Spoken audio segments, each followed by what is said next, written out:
नमस्कार स्टूडेंट, फिर से स्वागत है आपका अपने यूट्यूब चैनल सुभांश क्लास में। हम आपके लिए लेकर आए यूपी बोर्ड अर्धवार्षिक परीक्षा पेपर कक्षा 12वीं विषय है आपका सामान्य हिंदी के अर्धवार्षिक परीक्षा पेपर का फुल सोल्यूशन लेकर आए हैं, तो वीडियो को पूरा देखिएगा। यदि वीडियो पसंद आए तो चैनल को भी सब्सक्राइब कर दीजिएगा, बेल आइकन को ऑन कर दीजिएगा, जिससे हमारे अगले वीडियो की नोटिफिकेशन आपको सबसे पहले मिले। गद्य विधा की संख्या है कितनी? 3, 7, 11, 15। तो राइट आंसर क्या हो जाएगा? 7। इसके बाद नेक्स्ट है, अष्टयाम के रचयिता हैं गोकुलनाथ, वल्लभाचार्य, नाभादास, तुलसीदास। तो राइट आंसर क्या हो जाएगा? नाभादास। इसके बाद नेक्स्ट क्वेश्चन है, मोहन राकेश की रचना है लहरों के राजहंस, बकलमुख खुद, तट की खोज, समय सारथी।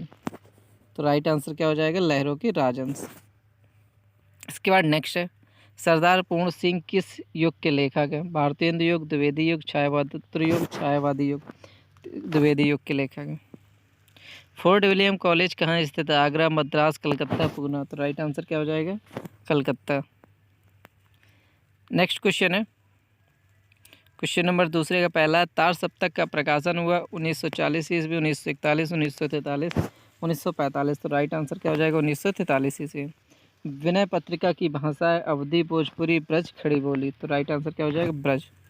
इसके बाद नेक्स्ट है, रीति काल का अन्य नाम क्या है? स्वर्णकाल, उद्भव काल, श्रृंगार काल, संक्रांति काल। तो राइट आंसर क्या आ जाएगा? श्रृंगार काल। पंत जी को किस रचना का ज्ञानपीठ पुरस्कार प्राप्त है? लोकायतन, पल्लव, चिदम्बरा, बीड़ा। तो राइट आंसर क्या हो जाएगा? चिदम्बरा। इसके बाद नेक्स्ट क्वेश्चन, संसद से सड़क तक की रचना है मुक्तिबोध, नागार्जुन, धूमिल, अज्ञे। किसकी हो जाएगी? धूमिल की। इसके बाद नेक्स्ट है प्रश्न नंबर तीसरा, दिए गए गद्यांश पर आधारित प्रश्नों के उत्तर दीजिए। मैंने बहुतों को रूप से पाते देखा था, बहुतों को धन से और गुणों से भी बहुतों को पाते देखा, पर मानवता के आंगन में समर्पण और प्राप्ति का यह उद्भव सौभाग्य स्वरूप आज अपनी ही आंखों से देखा। तो इसकी क्वेश्चन है, तो सभी क्वेश्चनों को बताएंगे, तो पहले एक बार पूरा पेपर देख लेते हैं। चौथा क्वेश्चन है, लेखों में से किसी एक का जीवन परिचय। वासुदेव शरण अग्रवाल, हजारी प्रसाद द्विवेदी। तो हमने आपको बताया है आचार्य हजारी प्रसाद द्विवेदी का। इसके बाद नेक्स्ट है, मैं नीर भरी दुख की बादल। तो इसकी भी क्वेश्चनों के आंसर बताए गए हैं पूरे। तो पहले पूरा पेपर देखते हैं, फिर इसके बाद सभी के आंसर बताएंगे। किसी एक कवि का साहित्यिक जीवन परिचय, तो हमने जयशंकर प्रसाद जी का साहित्यिक जीवन परिचय बताया। इसके बाद है पंचलाइट कहानी या बहादुर कहानी का, तो हमने पंचलाइट कहानी का सारांश बताया। खंड काव्य के आधार पर गांधी जी का चित्रण, ये अपनी पाठ्य पुस्तक खंड के आधार पर एक महत्वपूर्ण घटना का संक्षेप है। नौमा दिया संदर्भ सहित हिंदी अनुवाद करना है, दोनों में से एक तो हमने पहले का किया है। और इसके बाद नेक्स्ट है, निम्न मुहावरों लोकोक्तियों में से किसी के अर्थ लिखकर प्रयोग करिए। और ये संधि विच्छेद है। और ये 12वां क्वेश्चन है। और यहाँ 13वां क्वेश्चन 13वां है, हमने करुण रस का बताया है। यहाँ उत्प्रेक्षा अलंकार बताया हमने, दोहा बताया है। और यहाँ पर लेटर है।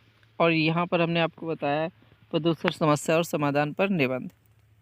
तो अब हम आपको पूरा फुल PDF सोल्यूशन बताने वाले हैं। तो अभी तक चैनल को सब्सक्राइब नहीं किया तो चैनल को फटाफट सब्सक्राइब कर लीजिए। आपका कोई भी ऑप्शनल क्वेश्चन छोड़ गया हो तो एक बार फिर से देख लीजिए। गद्य विधा की संख्या है, इसका राइट आंसर हो जाएगा 7। अष्टयाम के रचयिता है नाभादास जी। मोहन राकेश की रचना है लहरों के राजहंस।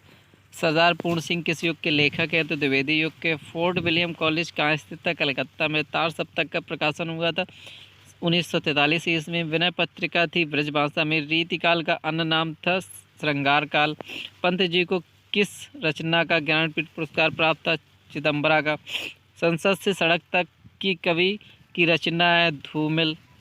नीचे दिए गए गद्यांश पर आधारित प्रश्नों के उत्तर दीजिए। तो एक गद्यांश दिया गया था, इससे पूछा गया था प्रस्तुत गद्यांश का शीर्षक और लेखक का नाम। प्रस्तुत गद्यावतरण हमारी पाठ्य पुस्तक गद्य गरिमा से संकलित है। प्रसिद्ध रिपोर्ट ताज एवं संस्मरण लेखक श्री कन्हैयालाल मिश्र प्रभाकर द्वारा रॉबर्ट नर्सिंग होम के पाठ से अवतरित है। पाठ का नाम नर्सिंग होम, लेखक का नाम श्री कन्हैयालाल मिश्र प्रभाकर।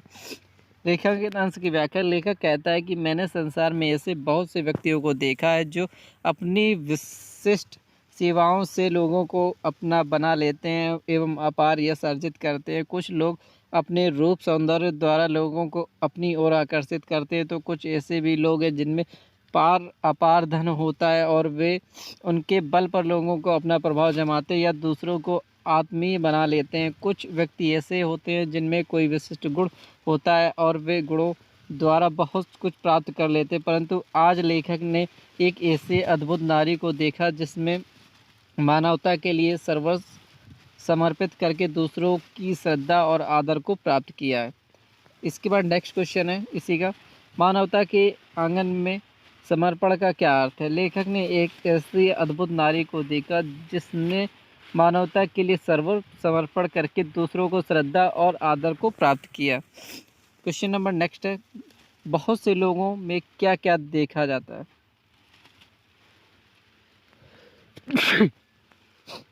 मैंने संसार में ऐसे बहुत से व्यक्तियों को देखा है जो अपनी विशिष्ट विशेषताओं से लोगों को अपना बना लेते हैं एवं संसार अपार यश अर्जित करते हैं। कुछ लोग अपने रूप सौंदर्य द्वारा लोगों को अपनी ओर आकर्षित करते हैं, तो कुछ ऐसे भी लोग हैं जिनके पास अपार धन है और वे उनके बल पर लोगों को अपना प्रभाव जमाते हैं या दूसरों को अपनी बना लेते हैं। कुछ व्यक्ति ऐसे भी होते हैं जिनमें कोई विशिष्ट गुण होता है, वे अपने गुण द्वारा कुछ प्राप्त कर लेते हैं, सब कुछ प्राप्त कर लेते हैं। इसके बाद नेक्स्ट था लेखक का या कवि का जीवन परिचय था, तो हमारा आचार्य हजारी प्रसाद द्विवेदी जी का जीवन परिचय है, तो इसे देख लीजिए। हिंदी के श्रेष्ठ निबंधकार आचार्य हजारी प्रसाद द्विवेदी का जन्म सन 1907 में बलिया जिले के दुबे का छपरा नामक ग्राम में हुआ था। इनके पिता श्री अनमोल द्विवेदी ज्योतिष और संस्कृत के प्रकांड विद्वान थे, अतः इन्होंने ज्योतिष और संस्कृत की शिक्षा उत्तराधिकार में प्राप्त की। काशी जाकर उन्होंने संस्कृत साहित्य और ज्योतिष का उच्च स्तरीय ज्ञान प्राप्त किया। तो ये पूरा जीवन परिचय है, तो इसे नोट कर लीजिए। यदि आपने अभी तक हमारे चैनल को सब्सक्राइब नहीं किया तो फटाफट सब्सक्राइब कर लीजिए। हम आपके लिए कक्षा 9वीं से लेकर 12वीं तक के सभी अर्धवार्षिक परीक्षाओं पेपर का फुल सोल्यूशन लेकर आए, तो चैनल को सब्सक्राइब कर लीजिए। अपने छोटे बड़े भाइयों को भी जो कक्षा 9 से 12 तक पढ़ते हो उनको भी शेयर करते जाइए। इसके बाद क्वेश्चन नंबर नेक्स्ट है, मैं नीर भरी दुख की बादल। तो इस पद्यांश को पढ़ना था, इसके आंसर देने। तो पहला है उपयुक्त पद्यांश के पाठ और कवित्री का नाम, तो इसमें पाठ का नाम है मैं नीर भरी दुख की बादल, लेखक का नाम है महादेवी वर्मा। रेखांकित अंश की व्याख्या है, मैं नीर भरी दुख की बादल काव्य में महादेवी जी ने अपने पूरे जीवन की वेदना पीड़ा को अभिव्यक्त देकर एक नई भावभूमि के स्थापित की है। महादेवी का जीवन मेघ से भरी हुई बादलों के समान है। जिस प्रकार जल कण से संघनित होता बादल वेदना में जम गया है, ठीक उसी प्रकार महादेवी का जीवन है। महादेवी जी ने अपने जीवन की तुलना किससे की? जीवन की तुलना बादल से की है। नीर भरी दुख की बदली, जिस प्रकार बादल में पानी भरता है और बरसता है, उसी प्रकार दुख के बादल आते हैं और चले जाते हैं। इसके बाद नेक्स्ट है किसी एक कवि का साहित्यिक परिचय, तो हमने जयशंकर प्रसाद का दिया है, तो इसे पढ़ लीजिए। यदि पसंद आ रहा हो तो चैनल को जरूर सब्सक्राइब करिएगा, और यदि आपको इन सब को PDF में भी देखना है तो उसके लिए भी हम बताएंगे आपको, तो वीडियो को लास्ट तक देखिएगा। इसके बाद नेक्स्ट था हमारा क्वेश्चन नंबर 7वां, पंचलाइट कहानी या बहादुर कहानी में से किसी एक का सारांश। तो हमने पंचलाइट कहानी का बताया। ये फरीश्वर नाथ रेणु जी की जगत से सुप्रसिद्ध आंचलिक कथाकार हैं। अनेक जन आंदोलनों से वे निकट से जुड़े रहे, इसी कारण ग्रामीण अंचलों से उनका निकट का परिचय है। तो ये उनका पूरी कहानी का सारांश है, तो आप इसे नोट कर लीजिए।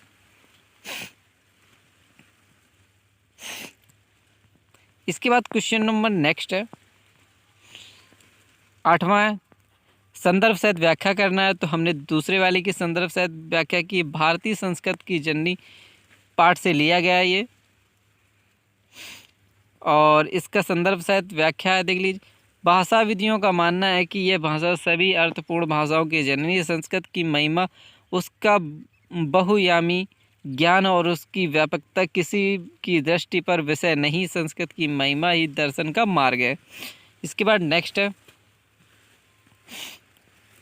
इसका मतलब है अर्थ है इसका, वे बहुत भाग्यशाली है और लोग की सेवा के लिए समर्पित है, जिनके देह की ख्याति कभी बुढ़ापे या मृत्यु से नहीं डरती है। क्वेश्चन नंबर नेक्स्ट है। नेक्स्ट 10वां क्वेश्चन था हमारा, निम्नलिखित मुहावरों लोकोक्तियों में से किसी एक का अर्थ लिखकर वाक्य प्रयोग कीजिए। दाल में काला होना, दाल में काला होना, कुछ गड़बड़ी होना। रमेश पैसे देने से मना कर रहा था, उसे देखकर ऐसे लगा कि शायद उसके पास पैसे नहीं है। क्वेश्चन नंबर नेक्स्ट है, संधि विच्छेद है। संयम का संधि विच्छेद हो जाएगा, पहला हो जाएगा। इसके बाद दूसरा ज्ञानेपदेशा का राइट आंसर हो जाएगा, पहला हो जाएगा इसका भी। परमार्थ का हो जाएगा चौथा। इसके बाद नेक्स्ट है, आत्मसु शब्द में विभक्ति और वचन है।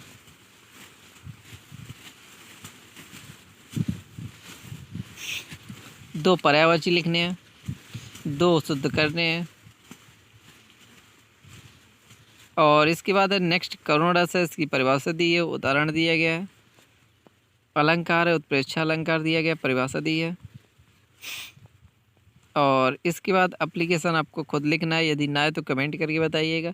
कोरोना वायरस एक वैश्विक चुनौती, कृषक त्रस्ती, प्रदूषण समस्या और समाधान। तो प्रदूषण समस्या और समाधान पर निबंध है, तो इसे देख लीजिए आप। यदि वीडियो पसंद आ रहा हो तो चैनल को जरूर सब्सक्राइब कर दीजिएगा। यदि आप इस वीडियो का फुल PDF सोल्यूशन पाना चाहते हो तो गूगल पर सर्च करना होगा आपका www.subhansclasses.com। तो आपको क्या सर्च करना होगा गूगल पे, subhansclasses.com, SUBHANSH classes CLASSES classes.com, subhansclasses.com। तो वहाँ से मिल जाएगी हमारी गूगल वेबसाइट, जहाँ से आप इसका फुल PDF सोल्यूशन प्राप्त कर सकते हैं। हम डिस्क्रिप्शन में लिंक भी दे देंगे, आप वहाँ से भी इसे डाउनलोड कर सकते हैं। मिलते हैं नेक्स्ट वीडियो, तब तक के लिए बाय बाय।